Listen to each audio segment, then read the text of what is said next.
Bismillahirrahmanirrahim. Assalamualaikum warahmatullahi wabarakatuh.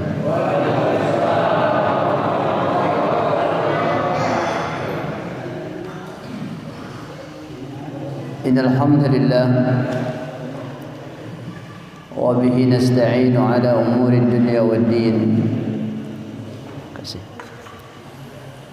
أشهد أن لا إله إلا الله وحده لا شريك له وأشهد أن محمدا عبده ورسوله الذي لا نبي بعده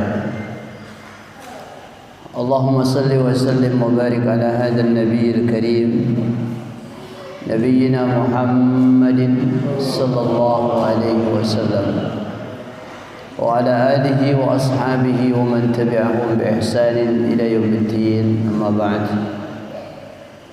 رب اشرح لي صدري ويسر لي أمري واحلل عقدة من لساني يفقهوا قولي اللهم علمنا ما ينفعنا وانفعنا بما علمتنا وزدنا علما وارزقنا فهما.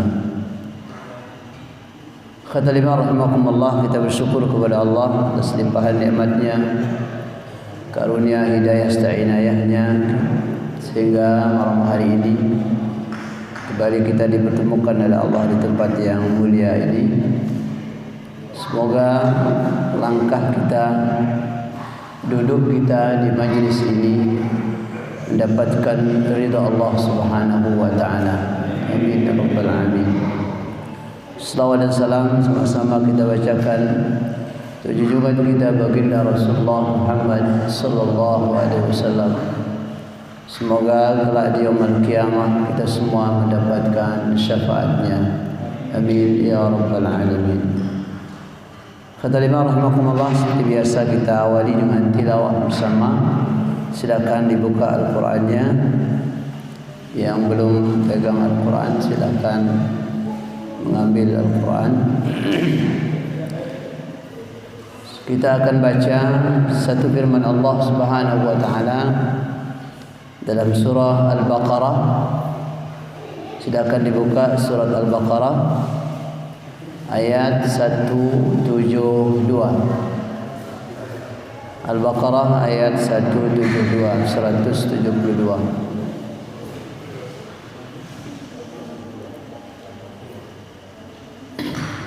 Sudah ketemu? Al-Baqarah 172. Kita baca sama-sama. A'udzu billahi minasy syaithanir rajim.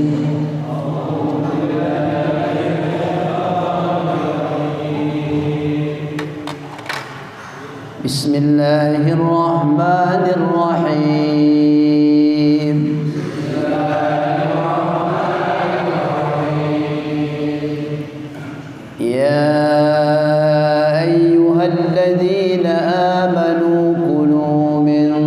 طيبات ما رزقناكم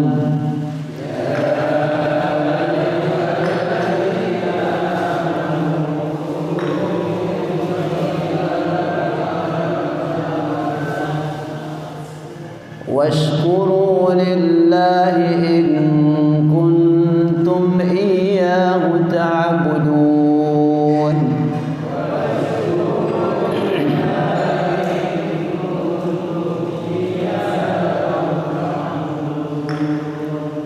Barakallahu fikum jami'an. Khadalima rahimakumullah. Kalau kita terjemahan bebas, tidak terjemahkan ayat tadi, kata Allah Subhanahu wa taala, wahai kalian yang telah menyatakan dirinya beriman kepada Allah, beriman kepada Rasulullah, beriman kepada Al-Quran, beriman kepada hari akhir, kulu min tayyibati ma razaqnakum, makanlah dari yang baik-baik saja, dari apa yang telah direzekikan oleh Allah kepada kalian. Washkuru lillah, dan jangan lupa untuk bersyukur kepada Allah, dan jangan lupa untuk berterima kasih kepada Allah atas rezeki yang telah Allah berikan itu. In kuntum iyyahu ta'budun, jika kalian benar-benar termasuk orang-orang yang hanya mengabdi, beribadah hanya kepada Allah. Jadi kata Imam rahimahumullah, dalam ayat ini ada 2 poin yang akan kita kaji. Pertama, perintah untuk memakan makanan yang baik. Yang kedua, ada perintah untuk bersyukur. Dalam tafsir Ibnu Katsir disebutkan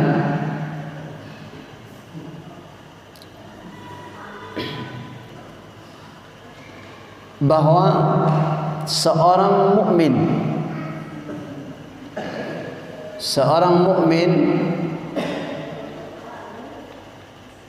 dalam ayat ini diperintahkan oleh Allah untuk makan yang baik, yang baik-baik saja dari apa yang telah Allah rezekikan. Dan Allah perintahkan untuk bersyukur jika mereka benar-benar seorang hamba.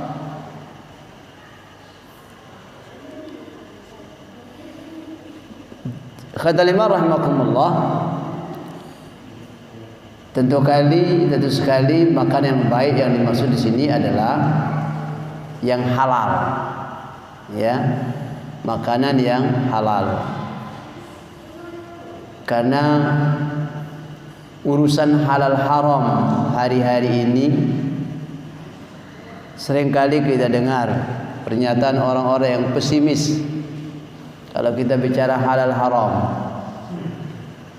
Ungkapan yang seringkali kita dengar dan itu sudah masyhur. Ungkapannya apa? Di zaman yang serba sulit saat ini, itu kata mereka, Ustaz, jangankan yang haram, yang halal, yang haram saja susah, kata. Itu ada pernyataan seperti itu. Saking pesimisnya. Jangan-jangan yang halal, yang haram saja susah. Padahal tidak begitu amat lah. Karena Allah Subhanahu wa taala melarang kita untuk menjadi orang pesimis. Enggak boleh. Orang beriman itu enggak boleh pesimis. Pesimis itu apa? Enggak boleh putus asa. Enggak boleh. Haram. Karena putus asa, pesimis itu bukan perilaku, bukan karakter orang beriman. Ya. Pesimis itu karakternya orang kafir. Apa kata Allah? Wala tai'asu min rauhillah innahu la yai'asu min rauhillah illa alqaumul kafirun. Jadi kata Allah, jangan pernah kalian menjadi orang pesimis, menjadi orang putus asa. Kenapa? Karena putus asa, pesimis itu adalah sifatnya orang-orang kafir. Ya. Apalagi dalam mencari rezeki, nggak boleh pesimis.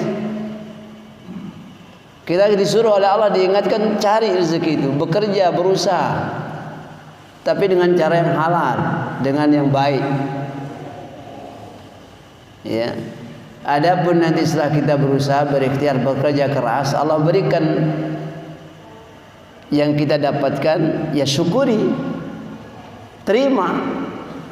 Nah, sering orang nggak bisa bersyukur, nggak bisa berterima kasih. Kenapa? Karena yang diberikan itu tidak membuat dia cukup. Akhirnya cari jalan yang lain, cari jalan pintas, ya, yang tidak dibenarkan oleh agama. Ini kita lihat ayat ini, kembali kita kepada ayat ini. Jadi tanda seorang mukmin itu adalah mereka yang selalu mengkonsumsi, menikmati, memakan yang halal, yang baik-baik saja, yang telah direzekikan oleh Allah Subhanahu wa taala. Dan ingat ya kata lima rahimakumullah, urusan rezeki itu, urusan rezeki kita ini sudah ada jatah masing-masing. Jadi gak usah terlalu bingung. Tinggal kita ikhtiar, berusaha kerja, cari, itu saja. Jadi gak ada orang yang hidup di muka bumi ini kecuali rezekinya Allah sudah siapkan. Gak ada. Semua sudah Allah siapkan rezekinya. Dia keluar, dia lahir ke muka bumi ini, Allah sudah siapkan. Jadi jangan pernah pesimis. Cuma ada orang yang cara dapat rezekinya gampang. Ada orang yang cara mendapatnya dia harus kerja keras dulu. Iya kan? Tidak sama semua. Ada orang yang harus bersusah payah dulu baru dapat. Tapi usaha kerja keras itu kan bagian dari ibadah. Bagian dari ibadah yang Allah perintahkan. Yang tidak dibenarkan itu, yang malas itu gak dibenarkan. Jadi Allah sudah kasih, sudah siapkan rezeki, tapi kalau anda gak jemput ya gak bisa. Gak bisa. Jadi harus dijemput gitu ya. Maka apa kata Allah, wa ma min dabbatin fil ardi illa 'ala Allahi rizquha. Jadi tak satu pun binatang melata yang di muka bumi ini, ya Allah sebut binatang melata. Karena manusia juga disebut binatang hayawanun natik. Manusia ini disebut dengan hayawanun natik juga, hewan yang bercakap. Jadi kata Allah, tidak satu pun binatang yang melata di muka bumi ini kecuali Allah sudah cukupkan rezekinya. Sudah disiapkan rezekinya oleh Allah. Enggak ada yang tidak disiapkan oleh Allah. Nah, oleh karenanya Allah ingatkan, jangan sampai anda mendapatkan rezeki itu dengan cara yang tidak dibenarkan oleh agama gitu loh. Jangan sampai anda mendapatkan rezeki itu dengan cara yang tidak dibenarkan oleh syariat, yang akhirnya menghalalkan segala cara. Enggak. Ya, Allah sudah tuntun kita. Nah ini. Jadi rezeki masing-masing tidak ada. Maka kata Rasulullah dalam hadis, disebutkan Rasulullah dalam hadisnya, hadis yang sahih, tidak akan pernah diwafatkan seseorang. Jadi tidak akan pernah diwafatkan seorang hamba Allah di sini itu kecuali sudah cukup rezekinya. Jadi orang tidak akan diwafat itu kecuali rezekinya sudah selesai. Jadi mungkin pernah saya cerita dari sini, seorang cerita dalam riwayat. Jadi ada orang jatuh ke sumur. Mungkin pernah saya ceritakan, jatuh ke dalam sumur. Lalu dia teriak-teriak, minta tolong supaya diangkat, ditarik. Dilihat oleh orang, diangkat. Begitu sampai di atas sumur, ditanya, ente kok bisa jatuh ke dalam sumur itu? Kenapa bisa jatuh? Dia cerita, saya begini. Dia cerita, diperagakan, jatuh lagi dia. Tapi begitu dia nyampe di atas sumur tadi, di atas sumur dia nyampe, dikasih minum susu segelas. Nah begitu dia sudah selesai minum, sudah baikan, enak, ditanya, tadi ente bisa jatuh ke dalam sumur itu gimana ceritanya? Dia cerita, dia peragakan ulang. Begitu dia dalam peragakan, dia nyemplung, jatuh. Jatuhnya yang kedua kali wafat. Artinya apa? Rupanya masih punya rezeki, cuma segelas susu jadi itu rezekinya. Belum habis rezekinya segelas susu itu. Begitu dia sudah selesai minum segelas susu, jatuh lagi, meninggal, wafat, selesai. Itulah rezeki. Itulah rezeki yang tidak boleh kita anggap sepele. Jadi semua sudah ditentukan rezekinya oleh Allah. Jangan usah terlalu khawatir. Ya. Begitu nanti juga kita pensiun. Kita kan calon-calon pensiun semua ini. Ada yang sudah pensiun, ada yang belum kan? Enggak usah terlalu khawatir. Karena banyak orang pensiun, begitu pensiun stres, bingung. Enggak usah terlalu bingung. Karena semua sudah ada jatahnya. Ya tinggal bacakan ibadah, selesai. Ya. Jadi ini kan kita banyak ini, ada yang sudah sebentar lagi udah persiapan, ya. Ada yang sudah, ya, Pak Bambang sudah, ya. Coba lihat Pak Bambang sekarang rajin ke masjid, tenang deh kan. Ya Bambang ya. Nah, alhamdulillah. Jadi enggak usah terlalu pusing. Rezeki insya Allah sudah diatur oleh Allah. Nah kita akan kaji malam ini tentang rezeki yang halal. Jadi mudah-mudahan Allah berikan kita rezeki yang halalan thayyibah. Ya. Kata beliau rahimakumullah. Jadi kenapa harus yang kita makan harus yang rezeki halal? Kan ini pertanyaannya. Kenapa yang harus masuk ke dalam tubuh kita ini yang halal saja? Enggak boleh masuk yang haram. Kata Ibnu Katsir, beliau ceritakan karena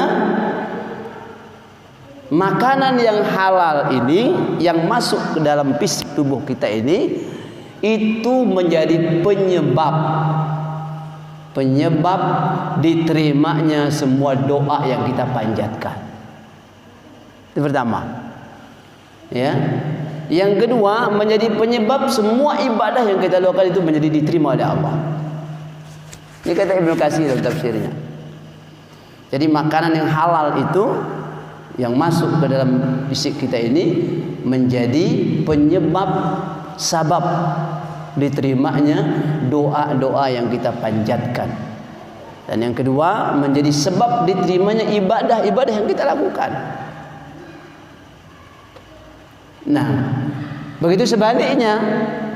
Berarti kalau yang masuk itu yang haram, ya, annal akla minal haram, kalau yang masuk itu yang kita makan itu yang haram, maka itu akan menjadi yamna'u qabulad du'a wal ibadah. Jadi itu akan menjadi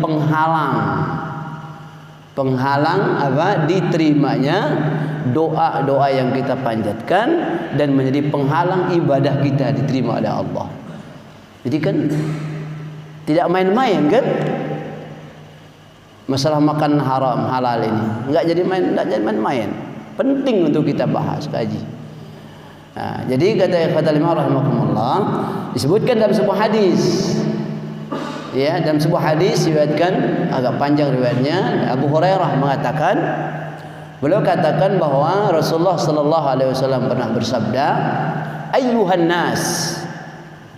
Kata Rasulullah, "Ayyuhan nas, innallaha thayyibun." Innallaha thayyibun. Pakai tasydid. Ya, sesungguhnya wahai manusia, sesungguhnya Allah itu maha baik. Thayyibun, maha baik. La yaqbalu illa thayyiban. Tidak akan pernah diterima oleh Allah kecuali yang baik-baik saja. Ya. Wa innallaha amara al-mu'minin bima amara bihil mursalin. Sesungguhnya Allah Subhanahu wa taala telah memerintahkan orang-orang beriman sebagaimana Allah telah perintahkan kepada para rasul. Jadi apa yang Allah perintahkan kepada orang beriman ini sama dengan apa yang diperintahkan kepada Rasulullah. Enggak ada diskriminasi, enggak ada perbedaan. Jadi kalau Rasulullah disuruh sholat, orang beriman disuruh sholat. Kalau Rasulullah disuruh makan yang para rasul disuruh makan yang halal, orang beriman juga diperintahkan makan yang halal. Ya. Faqala ya ayyuhar rasul, maka berkata Rasulullah sallallahu alaihi wasallam, berkata Allah Subhanahu wa taala, ya ayyuhar rasul, kata Allah, wahai para rasul, kulu minat thayyibat, makanlah kalian dari yang baik-baik saja.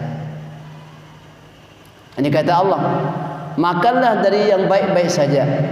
Wa'malu salihah, dan beramallah, ya lakukan amal-amal yang saleh. Ya.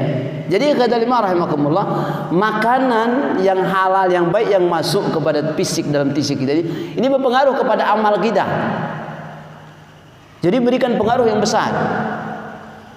Pengaruh kepada semangat ibadah kita.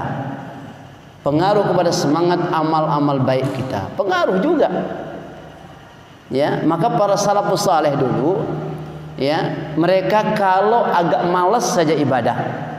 Mereka bukan tidak ibadah, agak datang rasa malas bangun malam. Ya.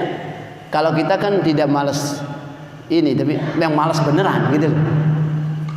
Mereka para ulama itu, para salaf itu, kalau mereka malas bangun malam, sekedar malas saja, agak berat rasanya gitu.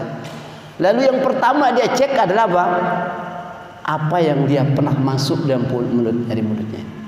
Itu yang dia cek. Apa yang pernah dia makan, apa yang pernah dia minum. Itu yang dia cek pertama. Kenapa? Karena ini pengaruh. Karena ini pengaruh yang masuk ke dalam fisik ini pengaruh. Gimana kita semangat ibadah, gimana kita mudah merespon panggilan Allah, itu sangat pengaruh terhadap apa yang kita makan. Maka kata Allah ini disambung dengan kata wa'malu salihah. Jadi makanlah yang baik dari yang baik-baik saja dan beramal yang saleh. Jadi berikan pengaruh yang luar biasa. Nah, maka kalau hari ini kita sering orang bahasakan dengan futur. Futur itu enggak semangat ibadah. Ya. Mau berangkat ke masjid enggak semangat. Mau baca Quran enggak semangat. Pokoknya mau lakukan amal saleh enggak semangat. Jadi kalau sudah begini jangan biarkan terus. Karena kalau terus dibiarkan futur, lama-lama semakin parah itu. Jadi lawan futur itu dengan apa? Dengan hal yang lain. Kalau kita nggak bisa lawan yang lebih berat, ya yang ringan dulu.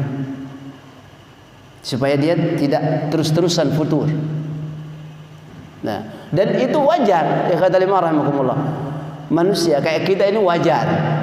Kadang-kadang semangat ibadah, kadang-kadang down, kadang-kadang ya itu wajar. Ya model-model kita wajar. Jangan heran. Tapi begitu dia down, begitu ada jangan dibiarkan. Cepat istighfar. Cepat ambil langkah supaya jangan terus-terusan. Karena itu akan talbisnya iblis itu gampang kalau sudah begitu. Ya. Nah, kata Allah Subhanahu wa taala wa'malu salihah. Lakukan amal yang saleh, berbuat kebaikan. Inni bima ta'maluna alim. Kata Allah sesungguhnya saya sangat tahu apa yang kalian berbuat. Jadi enggak ada yang tidak dilihat oleh Allah Subhanahu wa taala. Nah, kata Imam rahimakumullah. Ibnu Katsir melanjutkan menafsirkan ayat tadi dengan mengatakan menjelaskan tentang ayat ini dengan membaca ya menjelaskan satu kejadian yang pernah terjadi zaman Rasulullah sallallahu alaihi wasallam yang masih ada hubungannya dengan makanan yang halal ini, di mana wa qala ya ayyuhalladzina amanu kulu min thayyibat ma razaqnakum. Wahai orang-orang yang beriman, makanlah dari yang baik-baik saja dari apa yang Allah telah rezekikan kepada kalian. Lalu baginda Rasulullah sallallahu alaihi wasallam menyebut, summa dzakara ar-rajula yutilu safar. Kemudian Rasulullah menyebut satu cerita, menceritakan seorang laki-laki yang pernah melakukan safar, yaitu perjalanan jauh. Diceritakan Rasulullah SAW di mana yang namanya orang safar itu disebutkan dalam hadis, orang safar itu kalau dia berdoa gampang diijabah doanya oleh Allah.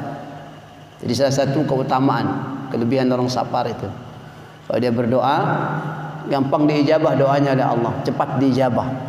Tapi ini kejadian, kata Rasulullah, ada orang yang safar, seorang yang safar melakukan perjalanan jauh yang cukup melelahkan, kelihatan lelah, lalu dia mengangkat kedua tangannya, summa yamuddu yadayhi ila sama. Kemudian dia mengangkat dua tangannya ke atas, menghadap langit.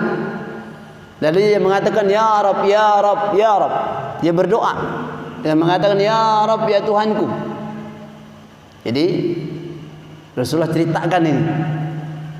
Lalu dia katakan wahai Tuhanku, wahai Tuhanku, ya Rabb, ya Allah, ya Tuhanku, kalau bahasa kita. Tapi kata Rasulullah, wa mat'amu haram, wa mashrabu haram, wa malbasuhu haram. Cuma masalahnya orang yang berdoa mengangkat tangannya ini, kata Rasulullah, makanannya yang dia makan dari haram, yang dia minum dari haram, bahkan pakaian yang dia pakai itu pun dari haram. Ya mungkin dia dapat cara baik kan, tidak benar. Makanannya haram, minumannya haram, bahkan pakaiannya pun haram. Dari yang dia dapatkan dari hal yang haram, tidak benar. Maka kata Rasulullah, wa ghudhiya bil haram, seterusnya kata Rasulullah, fa anna yustajabu lidzalik. Lalu bagaimana doanya mau diijabah, dikabul oleh Allah? Ini maka kata Ibnu Katsir tadi, ternyata makanan halal itu memberikan pengaruh. Yang kita makan, yang kita minum, yang kita pakai itu memberikan pengaruh kepada apa? Cepatnya terkabulnya doa kita, bahkan terkabulnya ibadah kita, diterimanya ibadah kita. Ini hadis yang disampaikan oleh Rasulullah dan diriwayatkan oleh Imam Muslim.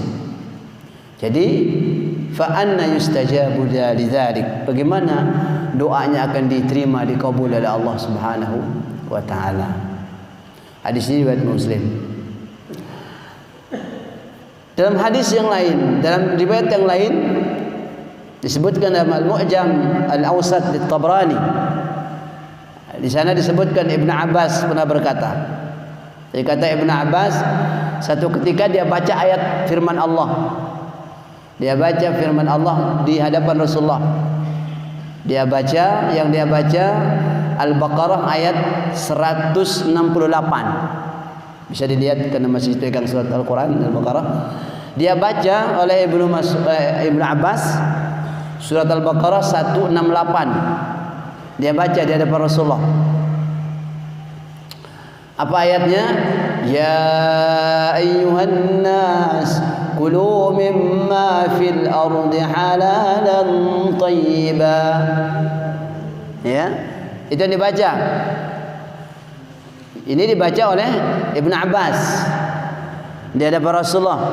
Baqarah 168. Dia katakan, ya ayyuhan nas, kata Allah, wahai manusia, kulu mimma fil ardi halalan thayyiba.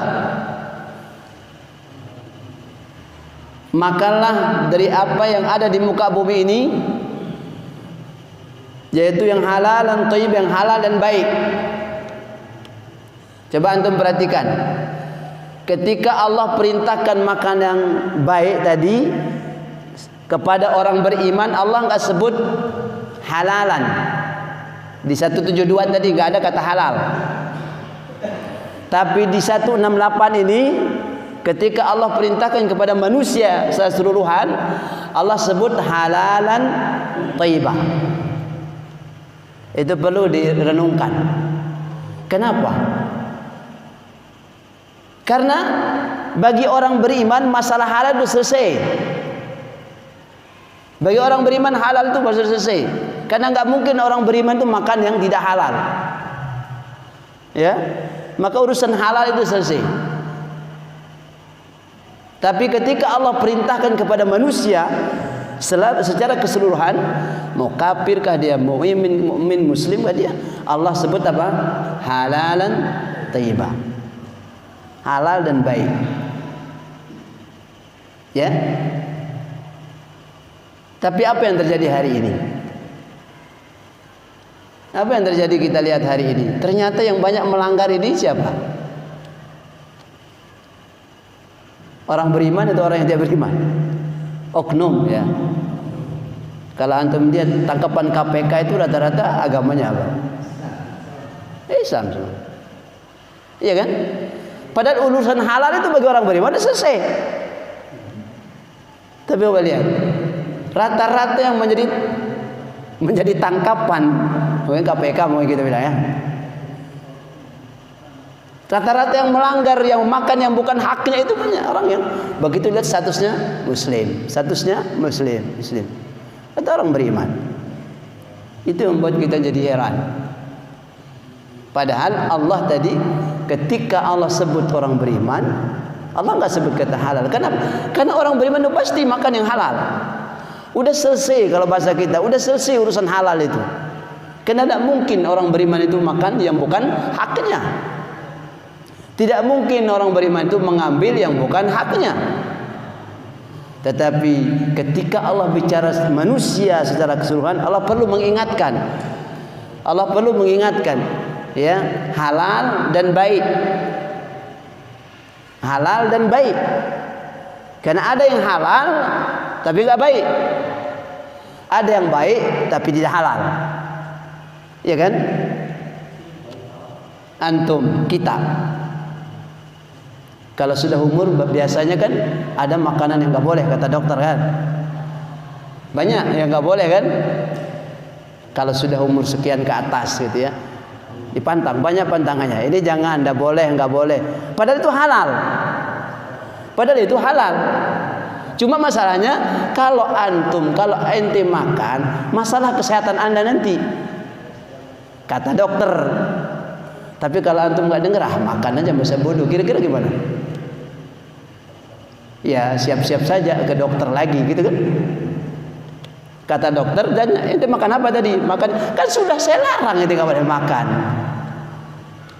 Itu halal, cuma nggak baik buat anda gitu loh. Kira-kira begitu. Tapi ada yang baik, tapi nggak halal. Kenapa nggak halal? Karena bukan milik anda, bukan hak anda. Itu baik memang, tapi bukan hak anda, ya jangan coba-coba juga dimakan. Itu bukan hak anda, itu hak orang, itu milik orang. Nah, jadi ketika Allah menyebut manusia keseluruhan, Allah ingatkan halalan thayyibah.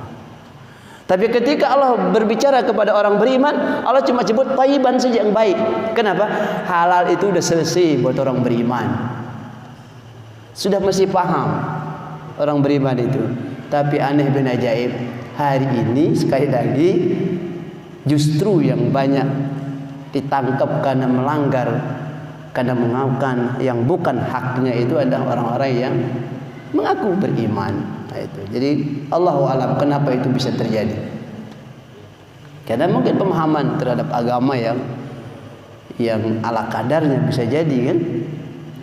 Nah, ikhwatal iman rahimakumullah, ketika ayat 168 ini dibaca oleh siapa tadi? Ibnu Abbas di hadapan Rasulullah, tiba-tiba bangunlah seorang sahabat, Sa'ad bin Abi Waqqas. Sa'ad bin Abi Waqqas bangun, Sa'ad bin Abi Waqqas bangun di hadapan Rasulullah.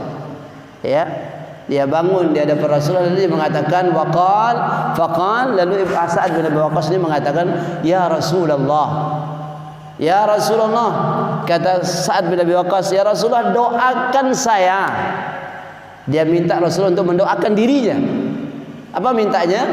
Ya Rasulullah, kalau bisa kau doakan saya agar kalau saya berdoa, ya, gampang dijabah oleh Allah. Kata Sa'ad bin Abi Waqqas, dia minta kepada Rasulullah supaya apa? Didoakan. Ya, Rasulullah pada saat itu para sahabat ya memang karena dekat. Ya, jadi kalau minta didoakan mah gampang di hadapan Rasulullah. Jadi Sa'ad bin Waqqas mengatakan, ya Rasulullah, doakan saya ini, kata Sa'ad bin Waqqas, supaya apa? Kalau saya berdoa, begitu saya berdoa langsung diijabah oleh Allah doa saya. Apa jawab Rasulullah? Rasulullah mengatakan, wahai Sa'ad bin Abi Waqqas, ya Sa'ad bin Abi Waqqas, kalau kamu ingin cepat doamu dijabah oleh Allah, maka apa? Atib mat'amaka, perbaiki yang kamu makan. Jadi Rasulullah bilang apa? Perbaiki yang kamu, artinya makanlah yang baik-baik saja. Artinya makan yang baik di sini yang penting yang halal. Jadi Rasulullah bukan nyuruh kalau mau doamu digabul cepat begini-begini, enggak. Cuma Rasulullah ingatkan apa? Kalau kamu makan, makanlah yang halal, yang baik. Itu kata Rasulullah. Kalau itu yang kamu lakukan, takun mustajabu ad-du'a. Maka kalau itu yang kamu lakukan, kamu makan yang halal, yang baik, insya Allah doamu akan gampang diijabah oleh Allah. Subhanallah. Lalu apa kata Rasul lagi? Walladzi nafsu Muhammadin biyadi, bersumpah lagi Rasulullah. Demi Allah, kata Rasulullah bersumpah, demi jiwa Muhammad yang di tangannya, ya, yaitu di tangan Allah. Maksudnya kata Rasulullah, innal abda, sesungguhnya seorang hamba. Dan ini Rasulullah bersumpah ya, perhatikan. Sesungguhnya seorang hamba kalau dia makan sesuap,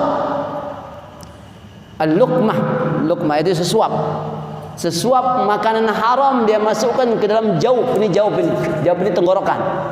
Dia masukkan sesuap makanan haram ke dalam tenggorokannya, demi Allah kata Rasulullah, ya, maka apa? Ma yataqabbalu minhu, dia tidak akan pernah diterima ibadahnya oleh Allah selama 40 hari.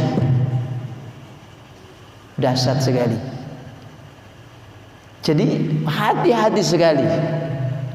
Jadi kata Rasulullah, barang siapa yang memasukkan makanan yang haram ke dalam tubuhnya, walau itu sesuap nasi, ya, sesuap, dia masukkan ke dalam melalui jaufnya itu rongganya ini, dia masukkan sesuapan makan yang bukan haknya, yang haram, maka kata Rasulullah, Allah tidak akan menerima ibadahnya selama 40 hari. Lalu Rasulullah masih melanjutkan, dan barang siapa saja dari seorang hamba yang tumbuh, ya, nabata, tumbuh dari apa? Dagingnya tumbuh, jadi dia besar, tumbuh dari dagingnya tumbuh dari apa? Dari makanan yang haram. As-suh disebutkan minas-suh di sini ada al-haram alladzi la yahillu kasbu. As-suh itu yaitu makanan haram yang tidak halal cara mendapatkannya. Ya. Makanan haram yang dia dapatkan tidak dengan cara yang halal. Itu namanya as-suhtu dalam hadis. Sekedar Rasulullah mengatakan, barang siapa saja dari seorang hamba yang makan, yang tumbuh besar tetapi dari makanan yang haram, maka fannaru aula bihi, maka neraka tempat kembalinya yang paling pas. Jadi kalau baca hadis yang ngeri, Pak. Jadi membuat kita harus berhati-hati sekali. Antum yang kerja di kantor, antum yang kerja di perusahaan, antum hati-hati, kalau bukan hak jangan sekali. Ya, hati-hati sekali. Kenapa? Ini hadis sahih. Jangan sampai kita anggap sepele. Apalagi itu kita bawa pulang untuk anak dan istri. Nauzubillah min dzalik. Itu akan menjadi tumbuh, menjadi dimakan oleh anak kita, dimakan oleh istri kita, dan dia tumbuh besar. Tetapi kita pernah memasukkan dari yang haram, yang bukan hak kita, maka itu akan membuat nanti menjadi hal yang tidak baik. Maka hati-hati. Kita ini kan rata-rata kerja, rata-rata ada aktivitas. Jadi kalau bukan hak kita, jangan sekali-kali. Ya. Apalagi sudah jelas-jelas haram, ya. Jangan coba-coba bikin jadi halal gitu ya. Dengan cara kita gitu. Jadi ini pengaruh pertama apa? Tidak diterima ibadahnya sampai 40 hari. Bahkan apa? Kalau masih juga mendapatkan makanan yang haram, dari cara mendapatkannya. Jadi as-suhtu itu cara mendapatkannya. Mungkin dia bisa nipu orang, mungkin dia bisa manipulasi, mungkin dia bisa tanda tangan palsu, apa saja. Dia dapatkan dari cara yang haram, maka kata Rasulullah, fannaru aula bihi, neraka tempatnya yang paling pas. Nasallallahu as-salamata wal afiyah. Semoga Allah selamatkan kita di halal seperti ini. Amin ya rabbal alamin.